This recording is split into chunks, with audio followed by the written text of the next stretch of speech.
Okay, so nandito na tayo sa panibagong topic na sa engineering data analysis or sa statistics, okay? Tinatawag siyang discrete probability distribution or yung Poisson's distribution. So, si Poisson's distribution ay special type of binomial probability distribution. Okay, so ayan, alam na natin yung gagawin. Try natin na makisabay sa discussion. And I hope you have your calculators with you, tsaka yung pen and scratch paper. So, ayun, objectives of the study. So, syempre, kailangan maintindihan natin yung Poisson's distribution and kung kailan ba siya dapat gagawin. So, dapat we should be able to recognize then by the end of this lesson kung kailan natin yun nga gagamitin yung Poisson's formula naman. Okay, syempre, kailangan matutunan din natin kung ano ba yung ibig sabihin ng formula and then matutunan din natin mag-evaluate ng probability problems as an application to Poisson's distribution. Okay, so ano ba ibig sabihin ng Poisson, no? So, bago natin i-identify yun, yun nga, sinabi ko sa inyo na yung discrete probability distribution natin, may tatlo tayong topic. So, ayun, previous video before this, yung binomial probability distribution. So, ngayon, nandito na tayo sa Poisson's distribution. So, pag sinabing ang discrete, ang data na ating hinahawakan dito ay finite, okay, finite data or countable outcomes, okay. So, may hangganan, may katapusan, at kaya nating bilangin, okay po. So, yun yung discrete probability distribution at nandito na tayo sa Poisson distribution, okay. So, sa Poisson's distribution kasi, so it is a kind of discrete probability distribution nga that is useful when the mean of the distribution is large and the probability of success is small when the independent variables occur over a period of time. Okay, so ibig sabihin kung meron po tayo na graph at yung ating yung ating statistical distribution ay may ganyan, okay.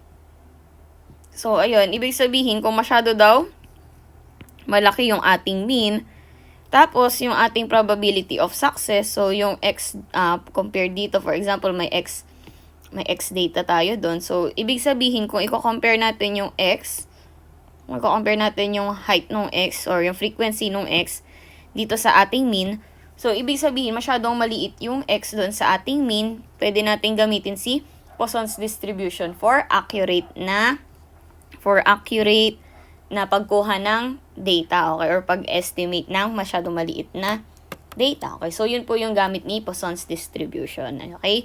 So, yung formula naman natin, so medyo madali lang naman siyang tandaan, no? Kasi ang kailangan lang naman nating hanapin, yung lambda, tsaka yung x. So, yung e naman, given na yan sa ating calculator, it is alpha e. So, ayun, value na niya is 2.7183. Okay, so, ayun, yung lambda natin ay, yun nga yung mean. Okay, is the mean number, ayun. So, yung lambda natin, yung mean number of occurrences per time. Tapos, yung x naman, syempre, yun yung occurrences in an interval of time. So, para mas madali natin siyang maintindihan, gamitin natin siya sa isang problem. So, sa typographical error daw, if there are typographical errors randomly distributed in a 500-page manuscript, so find the probability that a given page contains exactly 3 errors. So, yan. Siyempre, yung formula natin, ito po yung gagamitin natin. So, basically, ang kailangan lang nating hanapin ay si lambda, tsaka si x. So, ano ulit yung lambda natin? So, yung lambda natin, yung mean number. So, paano natin makukuha yung mean number dito sa ating problem? So, yung mean natin, which is yung lambda, ito po, yun yung mean natin, siya ay 200 over 500. So, malalaman na natin yung mean dun sa ating problem, okay, which is 2/5. So, yung x naman, so, syempre, siya yung, yun nga, occurrences in an interval time. So, okay, in this problem, dun tayo sa exactly 3 errors. Okay, so yung x po natin ay equal to 3. So, ngayon, may given na tayo, may lambda na tayo, may x na tayo. So, therefore, pwede na natin siyang gamitin sa isang equation. So, p daw na exactly 3 errors is equal to e raised to negative lambda times lambda raised to x over x factorial. Okay, so yun, gamitin lang natin, no? Yung e naman natin, nasa calculator na natin yan. Tapos yung ating lambda, so 2/5 is equal to negative 0.4 times 0.4 raised to x. So, ano yung x natin? Ayun, no? P of x, P of 3. Okay? So, raised to 3 over 3 factorial. Okay? So, solving this, we will have yung e natin, alpha e, okay, raised to negative 0.4 times 0.4 raised to 3 all over 3 factorial. Okay? So, tingnan nga natin kung parang may mali yata dito sa ating solution. Sige. So, ayan. Okay, so tama naman, no? So, 0.0072. So, yan yung probability na exactly 3 errors yung magkakaroon dun sa ating typographical error. So, di ba madali lang siyang gamitin? So, kailangan lang natin dalawang input lang, no? Si lambda lang, tsaka si x, wherein yung lambda nga, yung mean or yung average natin, and then yung x, yung occurrences in an interval of time. So, occurrences, so exactly 3 errors or exactly 3 occurrences. So, yun yung x natin. Okay? So, di ba madali lang? So, tingnan natin kung tama yung sagot natin. So, ayun. Tama naman yung sagot natin. Okay? So, yan. Try pa natin sa isa pang problem. Okay? So, sabi, a sales firm daw, on average, 3 calls per hour on its toll-free number. Okay? So, for any given hour, find the probability that it will receive the following. So, at most 3 calls, so at least 3 calls, and then 5 or more calls. Okay, so, bago tayo mag-solve, recall muna natin yung ating gagamitin na equation. At ito po yung gagamitin nating equation. Okay, so para kay A, so sabi niya, di ba, at most 3 calls daw. So, paano kaya gagawin natin pag at most 3 calls? So, syempre, kapag at most 3 calls, kailangan i-consider natin si P of 0 calls, si P of 1, si P of 2, hanggang kay P of 3. At saka natin sila ipag-a-add, pagsasama-samahin lahat. Okay, so paano natin gagawin yan? So, simulan muna natin kay P of 0. So, paano ba gamitin si Poisson's distribution? Kailangan lang natin ng lambda at saka ng x. So, ano po yung lambda natin dito? Diba sabi, yung lambda, siya yung mean or yung average. So, ayun, dito sa ating problem, nasan yung mean or average? So, ayun, sinabi na po, no, yung average daw na 3 calls per hour. So, yung average natin dito na gagamitin ay yung, ano po yung gagamitin? Okay, so yung 3 yung gagamitin natin. Average na nga, di ba? Or mean.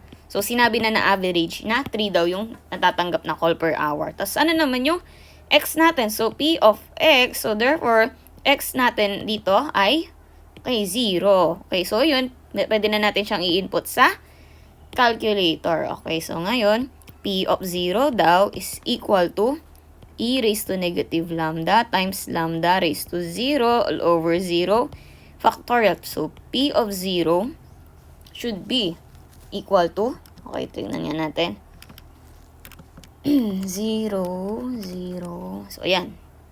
P of 0. Okay. Is equal to, tama ba to? Ayun, mali pala yung lagay ko. Ayan, P of 0 is equal to 0.0498. Okay? So, ngayon, meron na tayong P of 0. So, ngayon, pwede natin i-solve si P1, si P2, tsaka si P3 sa susunod. So, si P of 1 naman. Okay, so para ma-solve natin or magamit natin si Poisson's distribution, ano po ulit yung mga kailangan natin? So, kailangan lang natin ng lambda, tsaka nung x. Wherein yung lambda natin, yun yung mean or average. In this problem, ano po yung mean or average natin? So, ayun no, average na 3 calls per hour. So, ano po yung x natin? So, kung meron po tayong P of x, therefore, yung x natin ay equal to 1. Okay, di ba? Ang simple lang. So, gagamitin na natin yung ating equation. Okay, we're in. Ayan na. Ito, sulat natin dito. So, e raised to lambda, negative 3. So, 3 times raised to 1, and then 1 factorial. Okay, so, dapat yung P1 na makuha natin, siya po ay equal to 0.1494. So, yung pinapalitan lang natin dito, okay, so, nagpapalit lang yung ating x, diba? Pero yung the rest, same pa rin siya. Okay, so solving simultaneously, so dapat ma-solve nyo na si P2 ay equal po sa 0.2240 tsaka si P3. Okay, so almost similar na siya, no? 0.2240. So ngayon, para ma-solve natin, so kailangan ipag-add natin si P0 hanggang kay P1, kay P2, tsaka kay P3. Okay, para masabi natin na siya ay at most 3 calls. Pero paano pa pag sinabi kong exactly 1 call? So pag sinabi ko exactly 1 call, ito lang yun, no? Si P1, ito na yung probability natin. Okay? Pero pag sinabi kong at most 3 calls, so ibig sabihin pinakamarami na yung 3 call. So kasama yung si 0, si 1, si 2, at saka hanggang kay pinakamaraming 3 na call. Okay, so ayun, pag-a-add lang natin silang lahat. P0 plus P1, P2, plus P3. So yun yung probability na 3, yung call, at most 3 call. P3, 3 at most 3 calls. Okay? So ano ba yung P0 natin? So ayun, input lang natin, no? 498 plus yung probability ng 1 natin. Ayun. 0.494 plus yung probability ng 2 natin. So ayun. Plus 0.2240 plus yung probability na at most ay yung 3 calls, exactly 3 calls. So ayan, almost similar, 0.2240. So equal po dapat siya sa tingnan natin. Calculate. Okay, so 0.6472. So ito yung probability na at most, at least, okay, at most, at most 3 calls yung matatanggap dun sa sales firm, okay? So paano naman, yun pa lang yung ating A, no? So paano naman kapag at least 3 calls? So ibig sabihin, pagka at least 3 calls naman yung ating gagamitin, pinakamababa na 3 calls yung matatanggap niya. So kung kanina dito sa at most 3 calls, ibig sabihin pinakamataas na 3 calls yung matatanggap niya. So therefore dito sa at least 3 calls, ang pinakamagandang gawin dito, isusubtract natin. So at least 3 calls, 'di ba? So ibig sabihin, paano ko ba mas ma-explain? So yun nga, 3 calls or more, 3 calls pataas yung dapat na marireceive niya dito. So, paano yung 3 calls pataas? So, ibig ba sabihin, hanapin ko si P3, P4, P5, P6, P7, P8 hanggang pataas? So, hindi po, no? So, ibig sabihin kapag at least 3 calls yung gagawin natin, so, syempre, ang gagawin, kasama dapat si P3, di ba? Sino pang dapat kasama? So, di ba, P4, P5 pataas nga po. However, di nga natin alam kung hanggang saan tayo titigil. So, therefore, ang pinakamagandang gawin, P3, P2, tapos sino ba? Si P3, P2. Okay, hindi, alam ko. Si P3 dapat kasama siya. So, however, okay, kasama si P3. However, alam naman natin na si P2, si P1, tsaka si P0, hindi siya kasama dun sa at least 3 calls. Kasi pag sinabi ulit natin at least 3 calls, sino-sino po yung kasama? Si P3, si P4, si P5, si P6, P7, panggang pataas na po yun. So, yung mga at least 3 calls ang hindi po kasama, ito po si P2, si P1, si P0, tsaka si P0. So, yung pinakamagandang gawin kapag at least 3 calls or yung mga at least, yung tinatanong, ang gagawin natin, pagsasama-samahin lang natin si 1, 2, 3, tapos isusubtract natin siya sa 1. Okay, yung probability ng 1. So, makukuha na natin yung probability ng 3 pataas. Okay, so parang kung ito yung ating, kunyari, fail, di ba? So, 1 minus fail. So, syempre, yung success yung ating makukuha. Okay po? So, therefore, si P2, okay, try natin i-solve. So, ano po bang kailangan kapag gagamit tayo ng Poisson's distribution? So, kailangan lang natin si Greek letter lambda, yun yung mean or average natin. And then, yung x natin, yun yung occurrences in an interval. Okay? So, ayan, ano ba yung lambda natin? So, sinabi na po, ayun, mean or average natin, 3 ulit. Then, yung ating x, so kung p of x natin, so ay 2. So, therefore, x is equal to 2. Okay, so input lang po natin siya sa calculator, sa equation. So, P2 is equal to E raised to negative lambda. And then, yung lambda natin, raise natin sa x. Ano ba yung x natin? Ayun, 2. All over x factorial, 2 factorial. So, P of 2, okay, tingnan nga natin. 3, 2, okay. So, it is equal to 0.2 Okay, is 2, 2, 4, 0. So, ganun din, no? Tapos, kukunin natin si P of 1. So, si P of 1, kapag sinolve natin, ano lang ba papalitan natin? Yung mga x lang. So, ito, palitan natin ng 1. Ito, palitan natin ng 1. So, P of 1 is equal to... Okay, so ano ba si P of 1? Ayun. Siya po ay equal to 0.1494. And then si P of 0, yan. Siya po ay, so pag sinolve natin simultaneously, 0, 4, 9, 8. Okay? So ngayon, pag-add lang natin to lahat, add natin to lahat. So yung probability daw na at least 3 calls. So syempre siya ay 1 minus yung pinag-add natin lahat na 0 to 2. Okay. So 1 minus, okay. Ano ba yung addition nitong lahat na to? So, ito ay, pag pinag-add natin lahat, 1, okay. So, P0 to 2 is equal to, okay, 0.4, okay, 2, 3, 2. Okay, so ngayon, kung ito yung fail natin, so therefore, para makuha natin yung success, siya ay 1 minus fail. So, 1 minus yung fail natin, siya yung magiging success. Okay? So, 1 minus 0.4232 is equal to 0.5768. So, ito po yung probability na okay, at least 3 calls yung makukuha niya. Okay?